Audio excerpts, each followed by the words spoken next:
Problem-solving questions tend to freak a lot of people out unnecessarily. A problem-solving question is really just something that's a little bit different, a little bit of a tweak on the normal question. So it might have a little bit more algebra involved. It might be a worded question that we need to translate into a diagram and then go ahead and solve in some way, or a worded question that we need to put into equations and go that way. Don't let it freak you out. If you have a good toolbox of all your skills that you know and just keep a steady head about it and not get too freaked out, you will be perfectly fine. Let's have a look at this first one here. So we've got a right angle triangle, haven't we? What do we know about right angle triangles? Well, we know Pythagoras Theorem. So let's write that down. A squared plus B squared equals C squared. Even if you're not sure how you're going to finish the question, like even if you're a bit freaked out by the fact you've got X's on both of these, write down what you know. Often by doing that, that will then lead you to the next step, which will lead you to the next step, etc. All right, you don't have to have it all worked out in your head first. So start with what you know. We know our formula. All right, now A is our 2x. Now we want 2x to be all squared. And I'll explain this in a little picture. There's a difference between 2x squared and 2x all squared. 2x squareds are two of these little boxes, right? That's an x squared and that's an x squared. 2x all squared is 2x by 2x. So you're actually going to end up with 4 of these little boxes.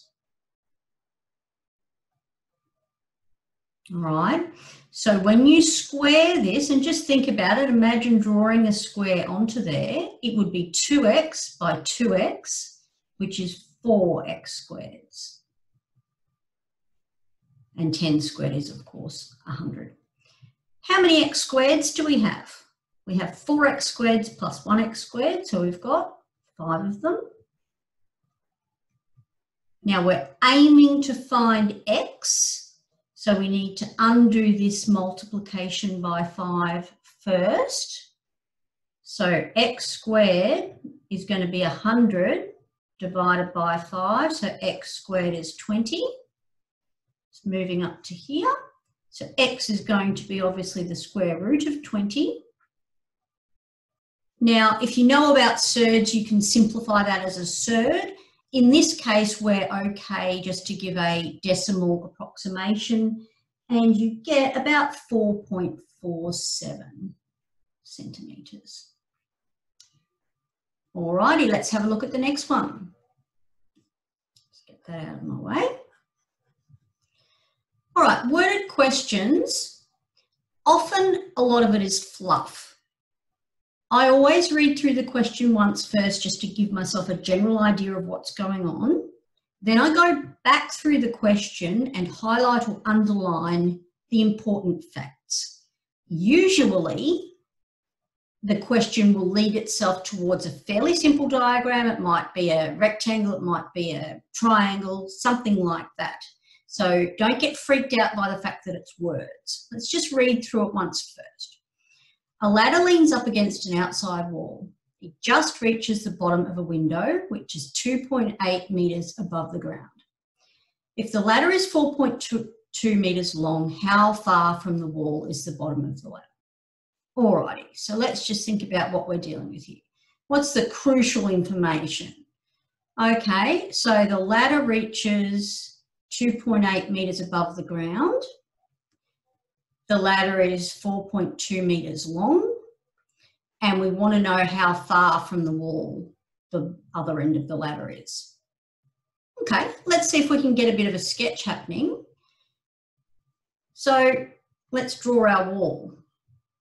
Good place to start. We might as well also draw our ground.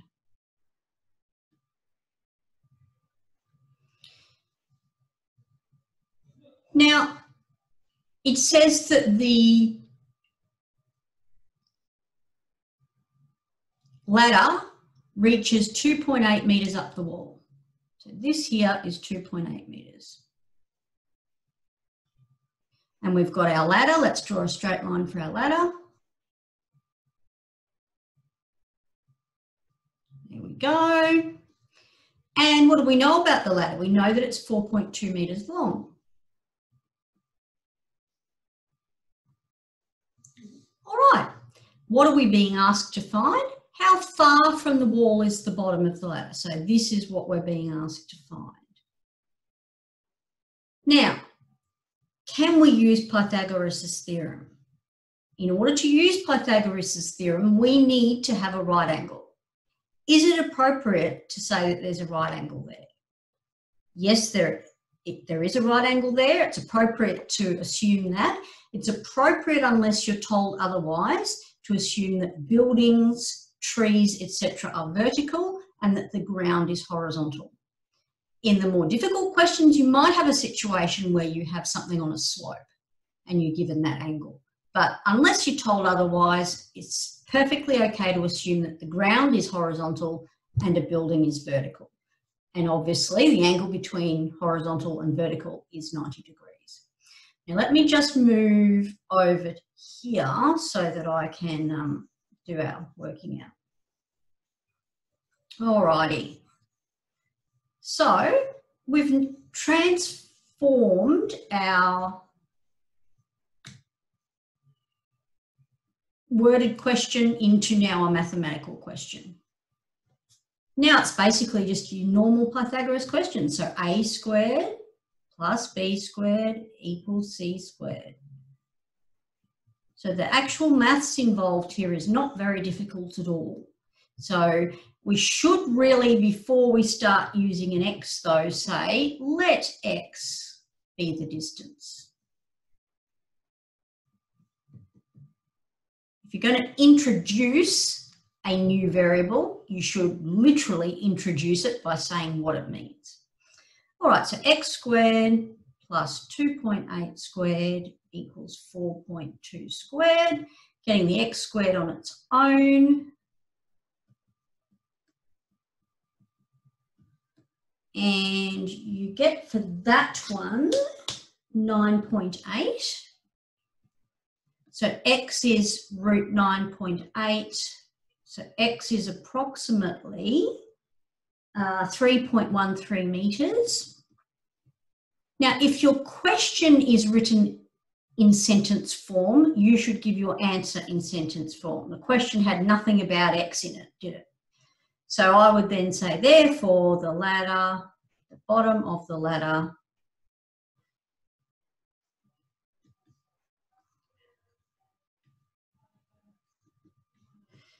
is approximately 3.13 metres away, or something like that. You don't have to write an entire essay. That's fine. Okay, I want to do one more question that's a little bit more tricky again, because I want to challenge you. All right, let's step outside our comfort zones and try some things that are a little bit more exciting. So I'm just going to come up here and start a new share. I'm going to share our whiteboard. Here we go. All right. An isosceles triangle has a base of 6 centimetres. Now, I've made things a little bit easier for you here, and I've said that the base is the one that's the different length from the other sides. And it has an area of 12 square centimetres. Find the perimeter of this triangle. Now, a little bit of knowledge here. What's an isosceles triangle? Well, an isosceles triangle is a triangle that has 2 sides that are the same length. Let's draw one, shall we? So how about, we've got a base of 6 centimetres. Now, when you're doing a diagram, I always advise to use pencil and to do a relatively large diagram, because then you can show more information and that sort of thing. If you do a tiny little diagram in pen and you go to try and put information in, it's almost impossible. All right, so we've got this sort of situation happening. Let me just fix this up a smidge.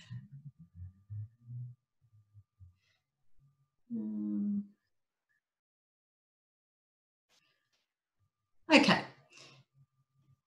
All right, so we know that this is 6 centimetres, that length along there. We're told it's isosceles and we're told that this one is the one that's different. So we know that these two sides are the same length. Let that length be x. So let side lengths as shown be x centimetres. Now, let's just think about what we're dealing with here. This is why it's a double star question. We've got our diagram, that's all good. We're told that the area of that triangle is 12 square centimetres. All right. What do we know about area of a triangle? We know that area is a half base times height, don't we? Where's our height? Well, let's pop one in. That's what they call dropping a perpendicular from here. Oh my goodness, excuse me. It was meant to be a straight line. Didn't work out quite so well. Now,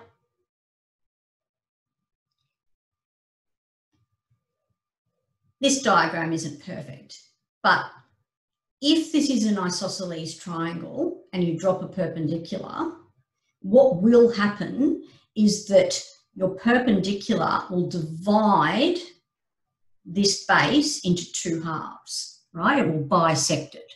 So this bit will be 3 centimetres and this bit will be 3 centimetres. And this, of course, is your H. All right, let's see if we can work out what the H is, shall we? So we said that the area is a half base times height. So 12 is a half times our base, which is 6, times our height. So 12 equals 3 times our height. So our height is 12 divided by 3. So our height is 4. Okay. Now let's think about what we have left to do. We need to find the perimeter. What does perimeter mean? It means the length all around the outside. So if we can find out what this x is, we can add 2 of those x's together plus our 6 and we'll be all good. Let's just have a look at just one of these little triangles here, because now we've actually set up a situation where we do have a right angled triangle, which is what you need in order to use Pythagoras' theorem. So one of these little triangles here looks like this.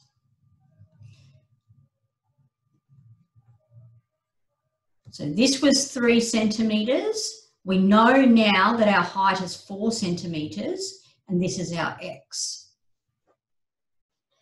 This is actually quite a common Pythagorean triad. You might even remember from doing enough problems that x is going to be 5. The 3, 4, 5 triangle is very common.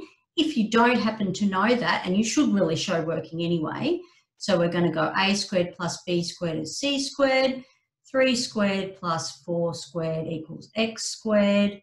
So your 25 is x squared, x is root 25, and oopsie days.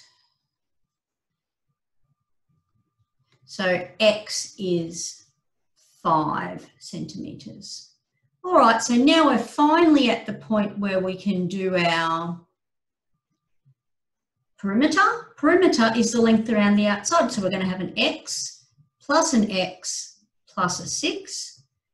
So we're going to have 2 lots of our 5 centimetres plus 6 centimetres, which of course is 16 centimetres. And I would then just put that as a sentence. So therefore perimeter is 16 centimetres.